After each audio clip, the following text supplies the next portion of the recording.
I want to build the foundation of your three-dimensional posture, and that takes a lot. You have to pay attention to your static postures and your moving postures. So I'm going to start with static postures.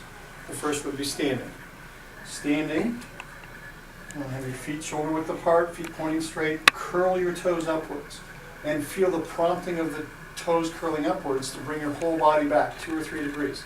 Let your body come back like a board. Don't arch your back and stand up straight. Come back like a board, and let that cause you to reflexively engage your abdominal muscles. And try and relax your back and buttock. Stomach tight, back and buttock relaxed. Let the pelvis tilt back a little bit and lessen your lower back curve. Your ankles and knees might straighten out a little bit.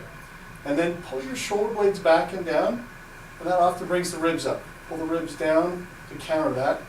Look straight ahead, tuck your chin straight back. Think of a string on top of your head pulling you lengthwise upwards. Those are the basics to standing upright. Good. So I want to talk about sitting and paying attention to your three-dimensional positioning so that you don't carry a poor posture that's asymmetric into the rest of your daily activities like walking. So sitting, you want to start, bring your hips all the way back into the seat. Have your feet shoulder width apart and make sure they're pointing straight ahead. A lot of times we're dominant one side and one foot has a tendency to turn out. Correct for that. And that affects how your knees, and your thighs and hips line up. So feet straight, curl the toes up. Feet are about shoulder width apart. And then think of bringing your knees slightly inside your ankles to help turn on your inner thigh muscles and control your posture with your inner thigh. A lot of times our knees drop out and we're using outer thigh, buttock, and back like we do all day long. We want to work on reversing that. So knees inside the ankles, use the inner thigh. Then draw the navel to the spine. The lower abdominal muscles, you want to contract those and help control the pelvis from the abdomen. You can have some support behind your lower back. The anatomical level for support for everybody is the top of the pelvis. At that level, you want to draw a line back to the center of your lower back and put something back there at that specific level. Roll a towel, t-shirt, something. With a little bit of support, or straight back and controlling more from your inner thigh and lower abdominals. Then pull your shoulder blades back and down, and again, that usually brings your ribs up. Pull your ribs down, look straight ahead, tuck your chin back. Get your upper body on top of your pelvis. Okay. That realistically is about 10 seconds, and if you can do that on a consistent basis, you can recreate a pattern of neutral muscle memory, joint positioning, body positioning, get your nervous system comfortable with that, and don't carry something like this through your daily activities and have it affect the way you walk and gradually perpetuate a problem that leads to pain. Good. This exercise is how to unwind the hip, and it's meant to work on the thigh muscles as they attach to the lower part of the pelvis. A lot of times we don't get adequate rotation at this joint. You know, we're walking around and we walk from the hips only and we never get a full stride where there's that internal and external rotation of the hips. So that's what this exercise does. We call it a hip circular series. Start in an upright neutral position with your feet straight, curl your toes up, shift your body weight back, let your back and buttock relax, let your stomach engage, pull your shoulder blades back and down, hold on to something rigid like a foam noodle, have your palms facing forward or facing in, and then just work your way through 360 degrees. Start with one leg, step forward with your left foot, turn it in, come all the way back, turn your foot out. Back to the center, step forward on a 45-degree angle, foot turned in, come back on that same angle, turn your foot out. Come back to the center, step to the side, foot turned in, come all the way across, turn your foot out. Back to the center, step back on an angle, foot turned in, come forward on that same angle, turn your foot out. Back to the center, step straight back, foot turned in, come all the way forward, turn your foot out. Back to the center, step back and cross over behind, foot turned in, come forward on that same angle, turn your foot out. Back to the center, step straight across, foot turned in, come to the other side, turn your foot out. Step across in front of your body, the other pivot leg, turn your foot in, you're on a 45-degree angle, come back on that same angle, turn your foot out. Now you do the exact same thing with your right leg, work your way around that 360 degrees with an internal rotation of your leg as you lead, and then come across, and the other end of that stride would be an external rotation. internal rotation, external rotation, internal rotation, external rotation, internal rotation, external rotation, internal rotation, external rotation, internal rotation, external rotation. And in that fashion, you work your internal and external hip rotators all the way around 360 degrees of that thigh muscles that comes into the pelvis. And that affecting the pelvis from below is going to affect how this pelvis integrates with the lower back. And that'll be the next exercise that we'll talk about. Good.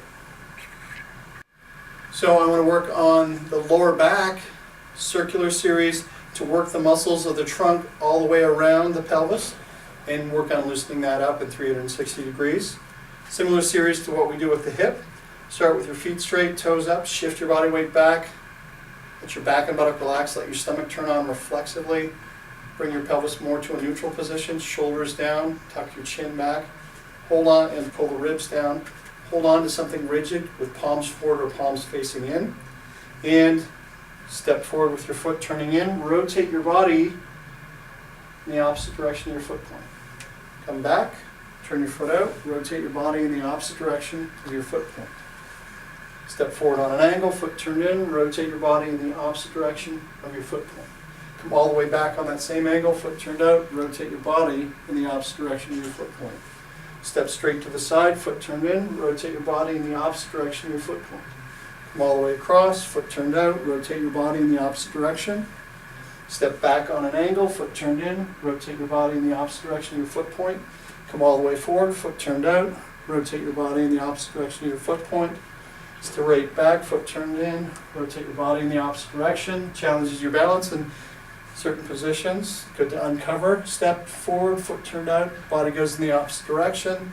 Step back and cross over behind, foot turned in, body goes in the opposite direction. Come all the way forward, foot turned out, body goes in the opposite direction.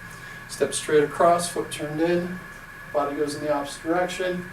Come to the other side, foot turned out, body goes in the opposite direction.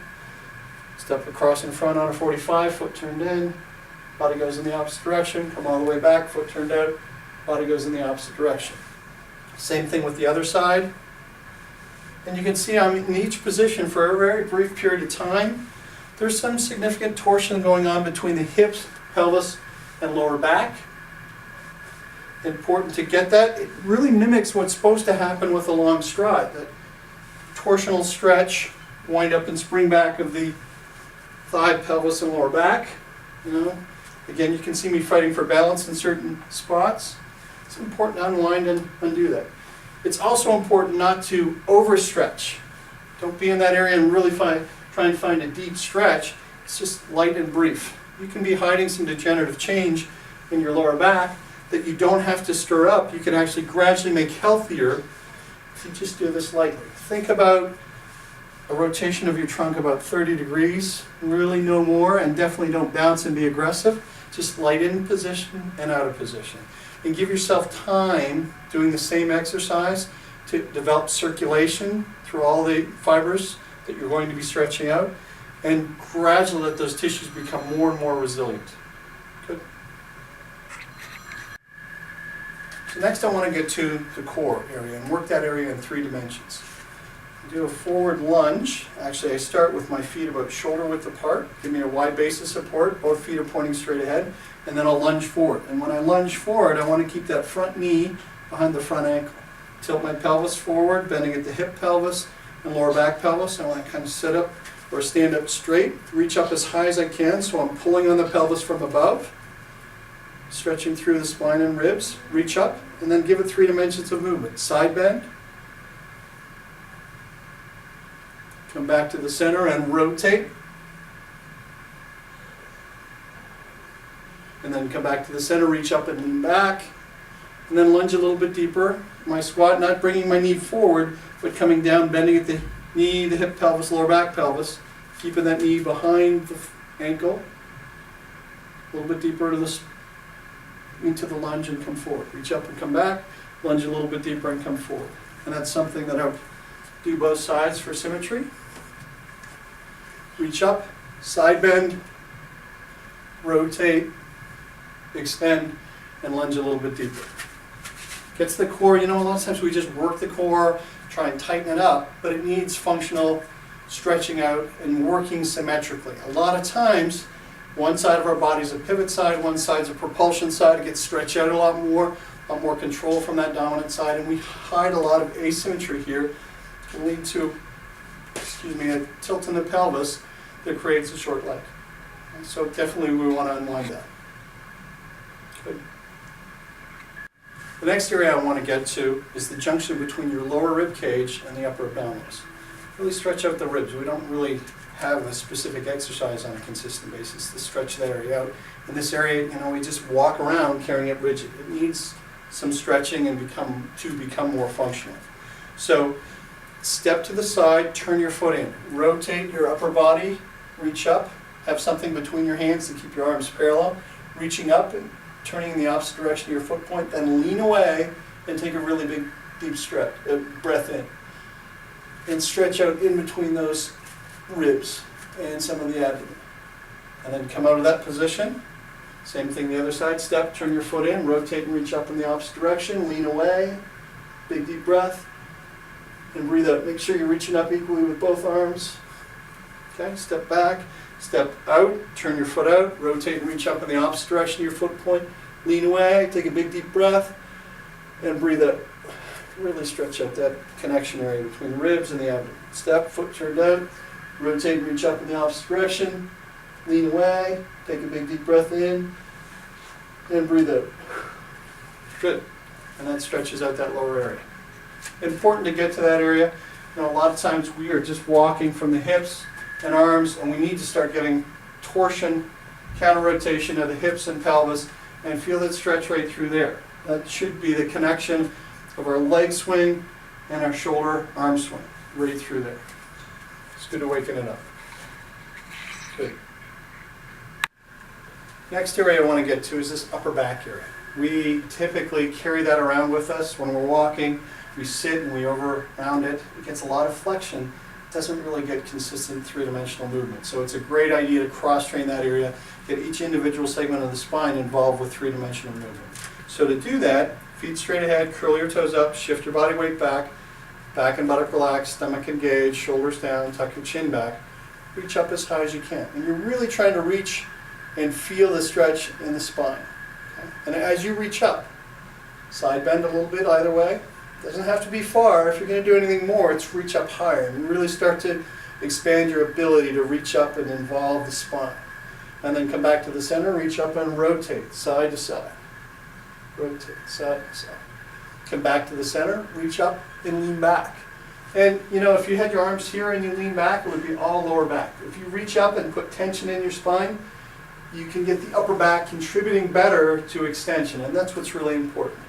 And then squat. So you reach up and come back and then come forward and squat. And when you squat, keep the knees behind the toes, knees inside the ankles, pull the shoulders down, pull the ribs down, and squat. Reach up and come back, come forward, and squat. Good. Next area I want to work on is the neck. And we need to move that through 3 dimensions, like every area in our body. It's really important. It gets a lot of forward head carriage, and then looking up in a forward position, hyperextending the lower neck and upper neck. And then that's usually where we do a lot of our rotation or side bending from. We really want to correct our neck position and then move it through 3 dimensions when it's in an upright neutral position. So let's do that. Very similar to the upper back. Feet straight, toes up, shift your body weight back, let your stomach engage, back and buttock relax, shoulders down, tuck your chin back. Think of a string on top of your head pulling lengthwise upwards, straightening those spinal curves. Then reach up as high as you can. And now when we bend to the side, we're going to have our body and arms go in one direction, have our head and neck go in the opposite direction. With side bending, come back to the center with rotation. Body goes one way, head and neck rotates in the opposite direction. And then with extension and flexion. So reach up and lean back, bring your head and neck forward. Squat down, knees behind the toes, knees inside the ankles, bring your head and neck back. Reach up and back, head and neck comes forward. Squat down, head and neck comes back. Good. The next area I want to get to is the shoulder girdle. So I'm going to drop the noodle for a minute. Bring your arms out to your side.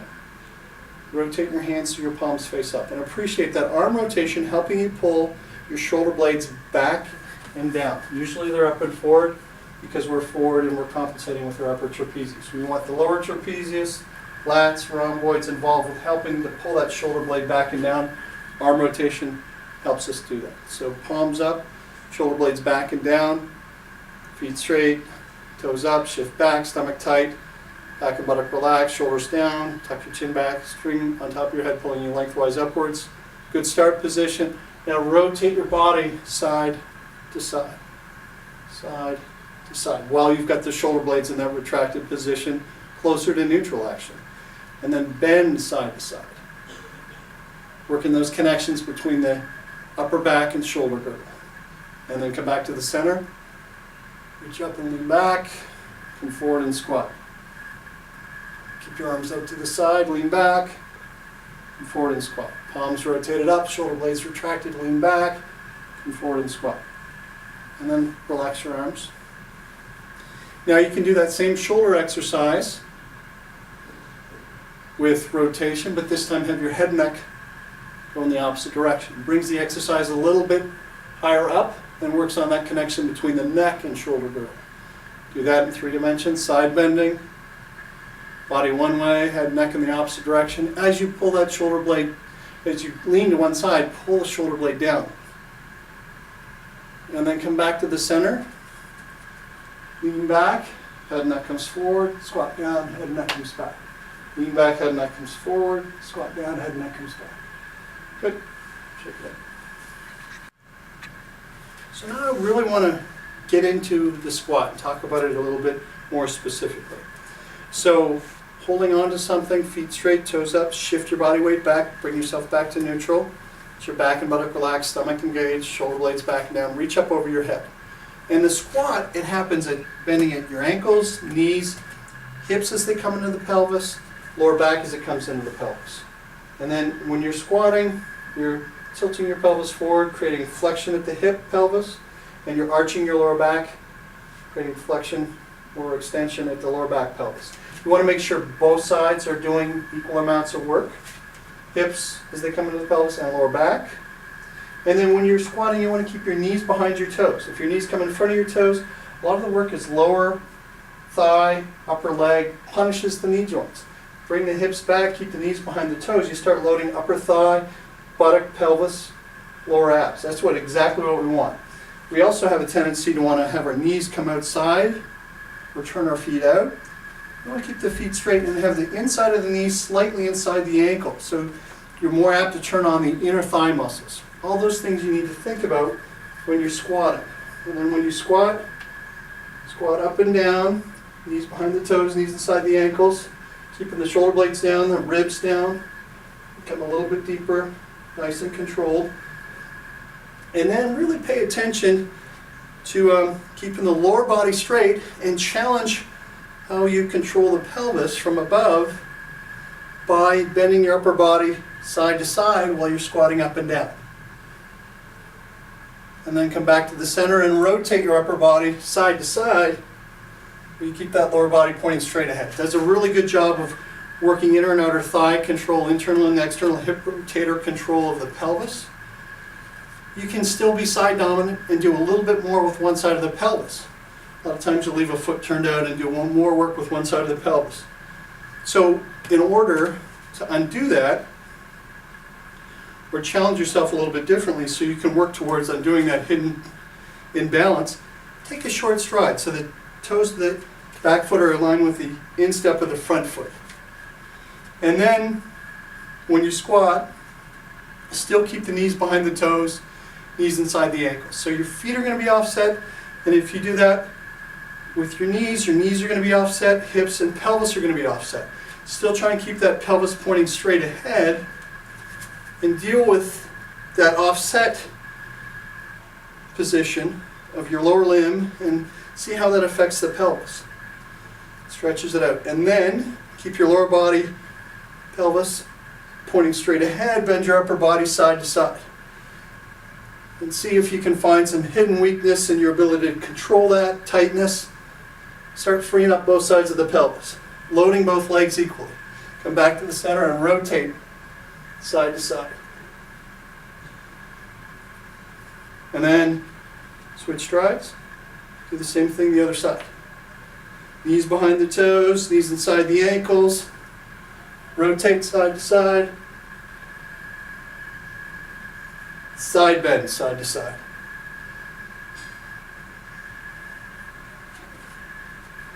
Knees behind the toes, knees slightly inside the ankles, side bending,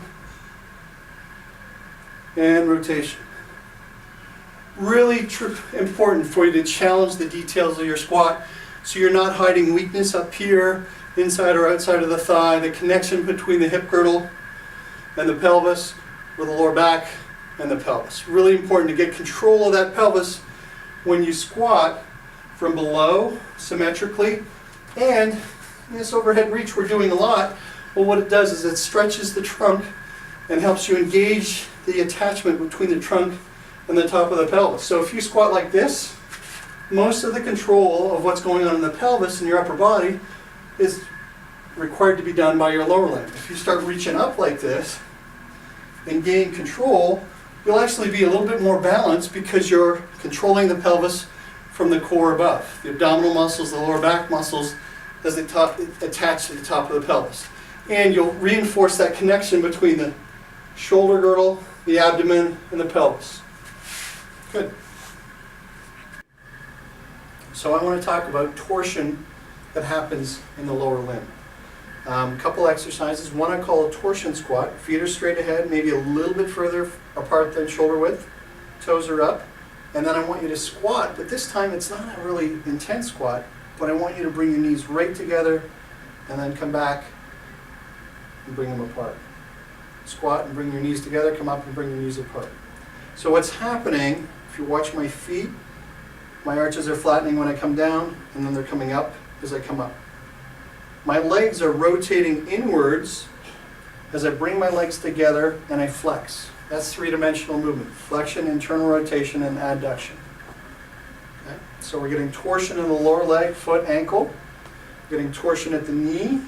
When we come up, my legs straighten or extend, my legs turn out and they come apart. Abduction, three-dimensional movement there. Or this is pronation, this is supination. Great movement to reinforce. Anatomically, that's the way we're designed to move. So the knees are bending, rotating in, coming together, extending, rotating out, and coming apart. Really important to work the hips as they come into the pelvis the same way. Flex, rotate in, and come together. Extend, rotate out, and come apart. Torsion. Now you can reinforce that a little bit more in the lower leg with greater detail. Stand on one foot and then swing your leg across in front in the opposite way. When you swing across in front, the knee should straighten, the legs should turn out, and that arch should come up. And then when you go the other way, the knee bends, the leg rotates in and flattens the arch. Back and forth. Same thing both sides. Bend, rotate in, come towards the midline, extend, rotate out, come slightly away from the midline. Three-dimensional movement. Bend, rotate in, flatten that arch, extend, rotate out, bring the arch up. Back and forth. And it does a really good job of functionally stretching the calf muscles, the gastric soleus, the tibialis muscles at the front, anterior and posterior, and the other part of the leg, the peroneal muscles, all together. A lot of times we just do a very unfunctional way of stretching the calf to really lengthen it. We'll sometimes even do it bent to get a little bit deeper into the soleus, but that doesn't really work the muscle the way it works when we walk, for instance. So when we walk, we want to hit on that heel, roll over the heel. When the forefoot makes contact, we're going to advance at the ankle. We're going to continue to do that. And then once we come off, the heel starts to lift off, we roll under a big toe. That's the rocking motion that happens in the foot. During that, when we go heel strike to mid stance, everything is bending and rotating in to absorb shock. It's winding up to give it a little bit more stretch, so we'll get a more powerful contraction to push off. But again, hit the heel midfoot, forefoot contact, bends and rotates in. And then from mid stance to toe off, everything is going to extend and rotate out for a powerful push up. Bend and rotate in, arch flattens at mid stance, and then mid-stance to toe off, everything extends and rotates in. So a twist and calf stretch does a good job of mimicking that motion and reinforcing the motion in the muscles, soft tissues, nervous system, gets the joints moving through their full three-dimensional movement as well. Good. So I want to talk about torsion in the upper limb. Think about the forearms. We use them a lot. We do a lot of flexion with the hand, wrist. We carry things with our arms, wrists, and arms, forearms flexed. A lot of times that just develops a repetitive strain. It's also part of, when we walk and we kind of carry ourselves in a position where that area never really gets stretched out. We'll talk more about walking in a few minutes, but a simple thing to do for the forearm and wrist, reach your arms out as far as you can through the ends of your fingers, continue to reach out, and then bend your wrists up and down. Get flexion, extension, working the muscles of the forearm, wrist, and then bring your hands to flat, deviate them side to side. Get side bending of those forearms, wrists, and hand muscles. And then bring your hands up. Sometimes that's like wiping the windshield. Get rotation with wrist extension, and then with wrist flexion, get rotation as well, showing you minutes. Okay? Flexion, extension, side bending, rotation, rotation. And that does a great job of pumping circulation through both sides of the forearm, front and back. Loosens that area up. It's a good recovery exercise. Now we do a lot of bicep curls typically, and when we're in the gym, and tricep extensions. What we often don't pay attention to is the three-dimensional movement that should happen. So if you have a weight in your hands and you're going to do a bicep curl, I think it's a good idea to start with your palm facing up and then bend your arm, and as you bend your arm at the elbow, you rotate your hand and wrist so your palm faces in. So you get that flexion, internal rotation, and slightly bringing it towards the midline adduction. Good three-dimensional movement there.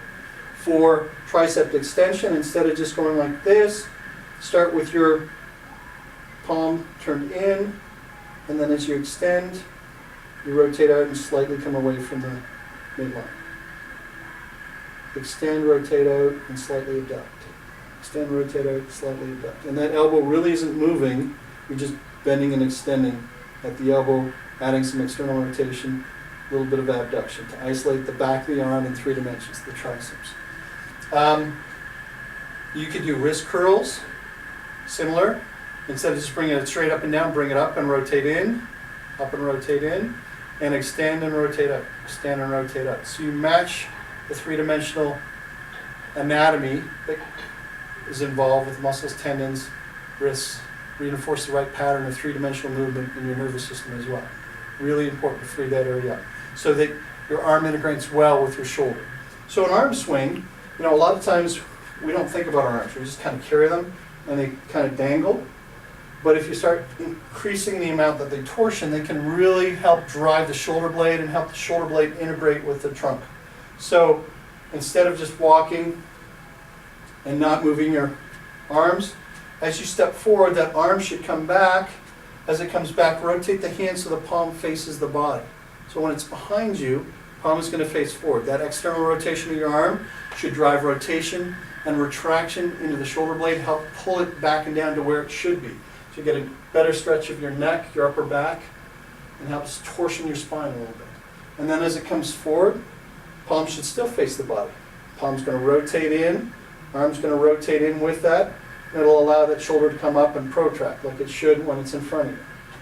But if you keep it in protraction all the time and the arm comes back here, well, you're impinging the shoulder and you're not fully stretching out that pectoral muscle, which could be prepped for an adequate swing through, bringing that arm forward. So here you can wind up the shoulder more effectively and then relax and it'll swing through better. Here, you impinge and it doesn't swing through. You have to put more energy in with each stride. So wind up the front by tightening the back and then let it swing through. Wind up the back by tightening the front. And let that pendular motion effectively wind up and spring back with the arm, each half stride, and start to drive the shoulder blade properly through its motion with the trunk. And that can interconnect through the ribs to the abdominals the lower back. Start using that mechanism more effectively. We'll talk about walking in just a minute. So I want to talk about how all the torsional movements of your body, the three-dimensional movements, can be integrated into an effective walking cycle. A walking cycle is, as you step forward with one leg, the same side shoulder comes back. You go from a heel strike, mid stance to toe off, and leg swing back to a heel strike. That's a complete, from heel strike to heel strike, it's a complete walking cycle. Lower body's doing one thing, the upper body's doing something to counterbalance that.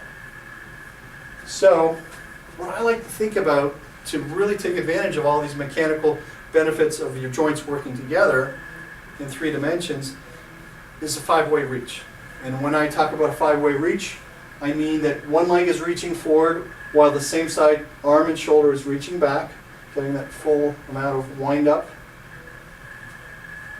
Mid stance to, or heel strike to mid stance, there's an internal rotation, adduction, and flexion.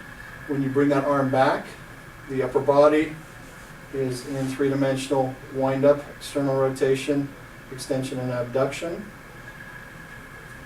Stretching with that leg forward, stretching with the same side arm back. Opposite arm, leg is stretching back while the same side arm is stretching forward. Basically, a less confusing way is one leg reaches forward while the other one reaches back. One arm reaches back while the other one reaches forward. That's really 4 of the reaches. Leg forward, same side arm back. Leg back, same side arm forward. And then the last reach really puts all the tension in the system and allows you to take advantage of all these elastic tissues throughout your whole body. Elongate. Stand up nice and tall. Elongate. Pull the shoulders down, ribs down, and lengthen your body upright while you're reaching with your arms and your legs. And that reach fully stretches everything out, so you get that responsiveness, maximal responsiveness to the spring back. So everything's stretched out here, and then when you unload everything shortens, springs back, and returns a lot of the energy that you use with some energy that's involved to stretch things out. And then when you relax, they'll spring back, build momentum, and go the other way, and allow you to stretch out in the opposite direction. So instead of walking like this and not really stretching out and having to put every energy in with every stride, you stretch out, wind up the elastic fibers, and then you spring back, get some momentum to stretch out the other way. There's a brief contraction to stretch out at the end range, and then you relax. Return some of that energy with a swing, and then you stretch out again and wind up. So what's actually happening in your muscles is there's a contraction, a relaxation, a stretch, and then a contraction. So the muscles aren't on all the time like your leg muscles are when you walk with just your legs only. They're winding up and springing back. There's a rest period. They can recover with every half stride. And that's ideal for a muscle. When it can contract and relax really quickly, that's a healthy muscle. It pumps circulation through it, stays resilient. A muscle that's not healthy is contracted all the time, it's fatigued, and you have a tough time relaxing it. Okay? I think that's all I want to say.